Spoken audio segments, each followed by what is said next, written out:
ಹೆಚ್ಚಿನ ಜನ ಹಲಸಿನ ಹಣ್ಣನ್ನು ತಿಂದು ಹಲಸಿನ ಹಣ್ಣಿನ ಬೀಜನ ಬಿಸಾಕ್ಬಿಡ್ತಾರೆ. ಆದರೆ ಇವತ್ತು ಹಲಸಿನ ಹಣ್ಣಿನ ಬೀಜದಿಂದ ತುಂಬ ರುಚಿಯಾದ ಒಂದು ಸಾಂಬಾರನ್ನ ಮಾಡ್ತಾಯಿದ್ದೀನಿ. ಇದು ಇಡ್ಲಿ, ದೋಸೆ, ರೈಸ್ಗೂ ಕೂಡ, ಹಾಗೆ ಚಪಾತಿ, ಪೂರಿ ಎಲ್ಲದಕ್ಕೂ ಬೆಸ್ಟ್ ಕಾಂಬಿನೇಷನ್ ಅಂತಲೇ ಹೇಳ್ಬೋದು. ಬನ್ನಿ ಹಾಗಾದರೆ ಯಾವ ರೀತಿ ಮಾಡೋದು ನೋಡೋಣ. ಕುಕ್ಕರ್ಗೆ 2 ಹಿಡಿ ಹೆಸರು ಬೇಳೆಯನ್ನು ಚೆನ್ನಾಗಿ ತೊಳೆದು ಹಾಕ್ಕೊಳ್ತಾ ಇದ್ದೀನಿ. ಹಾಗೆ 2 ಮೀಡಿಯಮ್ ಸೈಜ್ ಟೊಮೊಟೊನ ಕಟ್ ಮಾಡಿ ಹಾಕ್ಕೊಳ್ತಾ ಇದ್ದೀನಿ.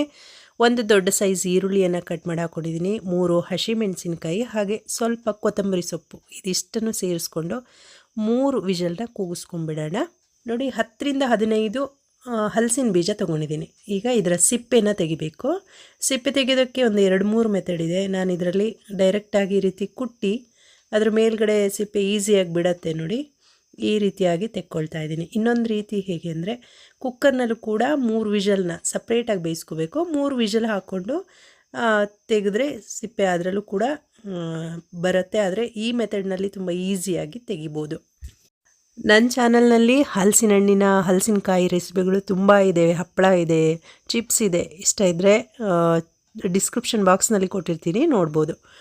ನೋಡಿ, ಬೇಳೆ ಬೆಂದಿದೆ. ಈಗ ಇದಕ್ಕೆ ನಾನು ಸಿಪ್ಪೆ ತೆಗೆದಿರುವಂತಹ ಹಲಸಿನ ಬೀಜನ ಹಾಕ್ಕೊಳ್ತಾ ಇದ್ದೀನಿ.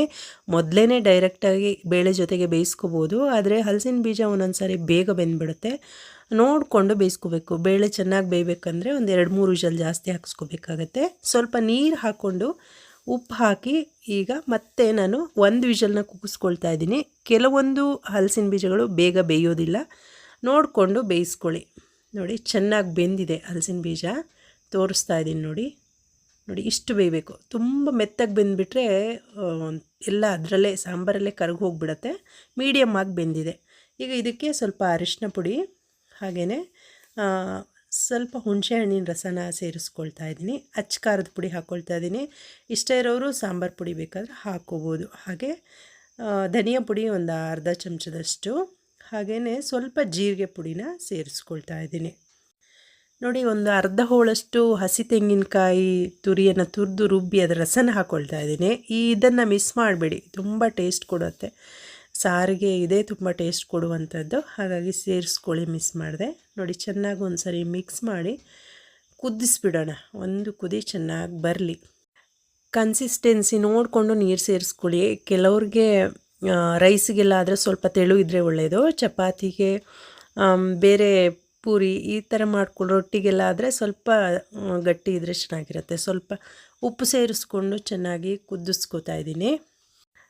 ನಾನಿಲ್ಲಿ ಗಟ್ಟಿಯಾಗಿ ಮಾಡ್ಕೊಳ್ತಾ ಇದ್ದೀನಿ, ಹಾಗಾಗಿ ನೀರು ಕಡಿಮೆ ಹಾಕಿದ್ದೀನಿ. ನೀವು ಬೇಕು ಅನ್ನೋರು ಸ್ವಲ್ಪ ನೀರನ್ನ ಜಾಸ್ತಿ ಹಾಕ್ಕೊಳ್ಳಿ. ನೋಡಿ, ಚೆನ್ನಾಗಿ ಗ್ರೇವಿ ಥರ ಆಗಿದೆ. ಈಗ ಇದಕ್ಕೆ ಒಂದು ಬಾಣಲೆನ ಬಿಸಿ ಮಾಡಿಕೊಂಡು ಸ್ವಲ್ಪ ಎಣ್ಣೆ ಹಾಕ್ಕೊಳ್ತಾ ಇದ್ದೀನಿ. ಎಣ್ಣೆ ಬಿಸಿ ಆದಮೇಲೆ ಸಾಸಿವೆ ಹಾಕ್ಕೊಳ್ಳೋಣ. ಸಾಸಿವೆ ಚಟಪಟ ಅಂದ ನಂತರ ಸ್ವಲ್ಪ ಜೀರಿಗೆ, 1/4 ಚಮಚದಷ್ಟು ಜೀರಿಗೆ ಹಾಕ್ಕೊಳ್ತಾ ಇದ್ದೀನಿ. 1 ಒಣಮೆಣಸಿನ್ಕಾಯಿ, 1-2 ಕಡ್ಡಿ ಕರಿಬೇವಿನ ಎಲೆನ ಸೇರಿಸ್ಕೊಳ್ತಾ ಇದ್ದೀನಿ. ಸ್ವಲ್ಪ ಹಿಂಗೆ ಹಾಕ್ಕೊಳ್ತಾ ಇದ್ದೀನಿ. ಹಾಗೆ ಇದ್ರ ಜೊತೆಗೆ ಈರುಳ್ಳಿ ಹಾಕ್ಕೊಳ್ತಾ ಇದ್ದೀನಿ. ಈರುಳ್ಳಿ ನೋಡಿ, ಒಂದು ಅರ್ಧದಷ್ಟು ಈರುಳ್ಳಿನ ಸಣ್ಣ ಸೈಜಿಂದು ಕಟ್ ಮಾಡಿ ಹಾಕ್ಕೊಳ್ತಾ ಇದ್ದೀನಿ. ಈಗ ಒಗ್ಗರಣೆಗೆ ನಾವು ಮಾಡಿಟ್ಕೊಂಡಿರುವಂತಹ ಸಾಂಬಾರನ್ನ ಸೇರಿಸ್ಕೊಳ್ಳೋಣ.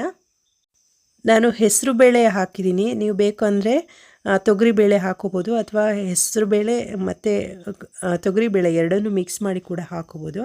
ನೋಡಿ, ಒಗ್ಗರಣೆ ಕೊಟ್ಟಾಗಿದೆ. ತುಂಬ ರುಚಿಯಾಗಿರುತ್ತೆ ಫ್ರೆಂಡ್ಸ್. ಈ ರೀತಿ ಟ್ರೈ ಮಾಡಿ ನೋಡಿ.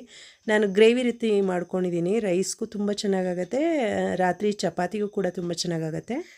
ನೀವು ಈ ರೆಸಿಪಿಯನ್ನು ಟ್ರೈ ಮಾಡಿ ನೋಡಿ. ಹೇಗೆ ಬಂತು ಅಂತ ಹೇಳಿ ಕಮೆಂಟ್ ಬಾಕ್ಸ್ನಲ್ಲಿ ಕಮೆಂಟ್ ಮಾಡಿ.